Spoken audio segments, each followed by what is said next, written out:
లోకంలో ఒకసారి ఇంట గెలిచి రచ్చ గెలువు. ఎందుకంటే ఇంట గెలువు అన్న మాటకు అర్థం ఏంటంటే అసలు నీ ప్రేమ నిలబడడానికి పరిమితంగా భగవంతుడు కొంతమందిని ఇచ్చాడు. ఏం చేస్తావో చూద్దాం. ఆ సంఖ్య పెరిగే అవకాశం లేదు. అదంతే, అలాగే ఉంటుంది.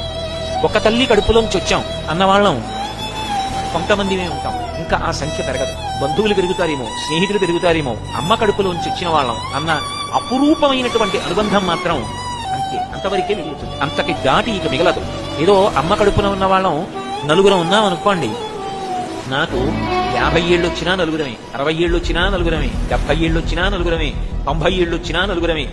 ఎప్పటికీ మేము నలుగురమే ఉంటాం. దేశే దేశే కళత్రాని దేశే దేశే చ బాంధవాః అంతు దేశం నపశ్యామి అత్ర భ్రాత సహోదర అంటాడు రామాయణంలో రామచంద్ర ప్రభు. ఎక్కడికో వెళ్ళినా పెళ్ళవుతుంది, భార్య దొరుకుతుంది.